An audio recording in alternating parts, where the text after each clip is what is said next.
I grew up so close to Smith Rock. In some ways, it represents my whole life. It's the whole span of being a child and growing up and having dreams and having those dreams in some ways come true, and then just the whole cycle, the ups and downs of life, and and then it's still there and will be there after I'm gone, and so it's hard to separate those rocks from my life.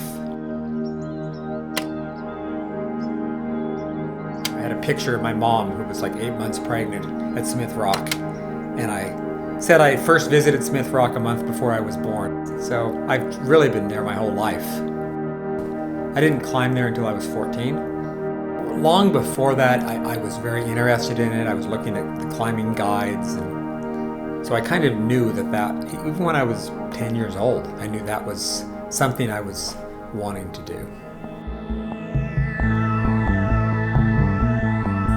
And at first, there were maybe 200 routes, and I just started working through and climbing all the different routes. Within a few years of doing that, I'd climbed all the routes, but I was more into it than ever, and that was kind of my passion. So I was either going to repeat those 200 routes endlessly, or I was going to start doing my own lines. And pretty quickly, I realized once I got into climbing that the big names, the elite climbers, they were the people that pushed the standards higher. Then it motivated me to be, I want to be the one that does the hardest route at Smith. And then I want to be the one that does the hardest route in the country. And Smith just happened to be uniquely suited for that pursuit.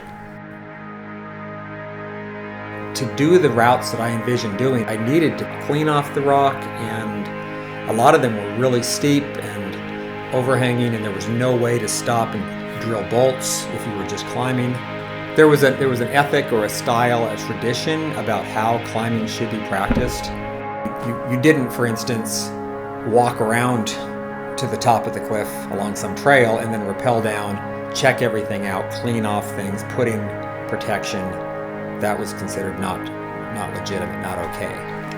So I'm up there cleaning off the rock, I'm looking around and figuring out where the line should go, and it's like, well, I might as well put in bolts while I'm here. And so that's kind of how it developed. It was not just to do new routes, but it was to push standards higher. So I was always looking for something. I was looking for the most difficult way to go up a particular section of cliff that I could actually climb. I wasn't looking for the easiest way, because the easiest way had already been done.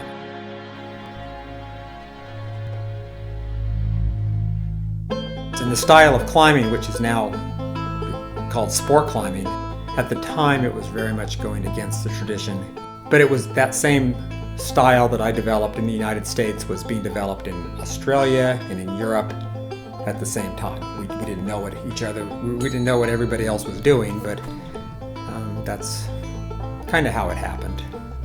When all this was happening, we were just out climbing. Nobody really thought it was going to amount to anything, where the area would become this world, renowned climbing spot. I met Mike Volk in 1982, I think. All the years that I was practicing this new style of climbing and developing things, he was always there because he had a camera, he had video gear. He was the first one who actually saw that there was some reason to document what was going on. And all the early pictures that were taken of Smith Rock in magazines were all Mike's shots, and so he had this unique perspective. Alan put this place on the map by being able to establish hard routes in the style that he was doing, and then traveling to other areas and being able to do their test pieces. By doing that, the locals in those areas would, take note and wonder, who was this guy? And quickly found out about Smith, and then Smith also got a lot of press at the same time. That was kind of, for me, this peak of the innocence of just, because nobody actually was coming in 85. I met somebody that summer, a European photographer who took pictures of me climbing, and those made it onto the cover of magazines in Europe, and Smith the next year was known throughout the world. So for me, summer of 85 was like just the peak time of when everything I was doing was just gelling. Yeah, it was a time that I would go back, but if I could live a day of that again, I sure would. I guess for me, the fact that Smith Rock was discovered and how quickly it became an international destination, that was surprising, very surprising, that it actually became sort of the birthplace of sport climbing in the United States, and everything that happened. I mean, you just can't predict that, and it was just coincidence. I think Alan really proved everybody wrong by going down in the valley and doing the hardest routes easily. And I think that was what it took to prove the style at Smith Rock and other places. But then how the style of climbing that I was practicing at Smith Rock and that was being so criticized would just explode all around the U.S. and the standards would just rise, and it would become just sort of universally embraced and accepted. And that people now, 25, 30 years later, it's just, climbing changed because of that. It's weird to think that there are a couple people out there who have had such a massive impact on my life. Sport climbing made it easier to get into climbing. And had Alan not made the barrier to entry to climbing lower as it is now, I don't think I'd be the person I am today. I don't think I would have cultivated my determinism trying to do these really difficult routes here. And that's played out in all sorts of roles in my life. I've seen people come up to Alan and say that Alan made that impact on their lives and they're that much better for it. In a lot of ways, what happened after I put in the work was just sort of coincidence and luck, and it's just the way it evolved. Not because I was trying to steer it that way. It's just that's the way it evolved. That's the way it was embraced.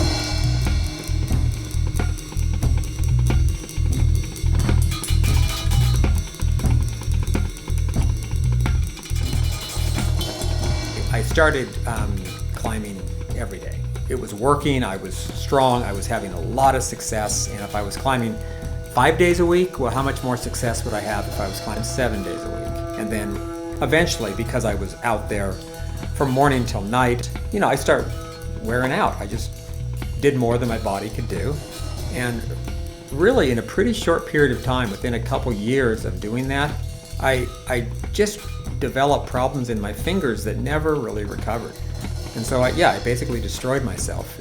In creating this dream and reaching my goals, it was, by the time everybody started coming to Smith Rock, I wasn't the same. I was not the climber that developed it. My career in climbing was shorter looking back, than I wish it would have been if I would have been smarter and rested more, and it could have been longer, but that wasn't meant to be.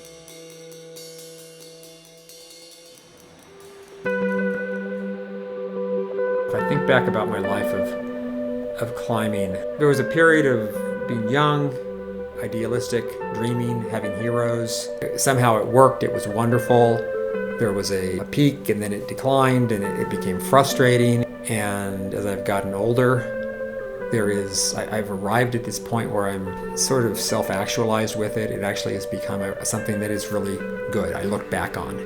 For years, I always thought, God, I don't want to be 50 years old and just be thought of as a rock climber. I want to do something better, bigger, and I want something else. But as I've gotten older, I'm more accepting, and it's actually fine. It's actually great. The fact that I've done something in just this little slice of a little tiny sport, as insignificant as it is, I do recognize that it's touched other people's lives. It's good to feel like I've contributed. People will continue to do this, and it's not like I built the sport of rock climbing, but I just had a little piece of it, and it's nice to see that it will kind of live beyond me.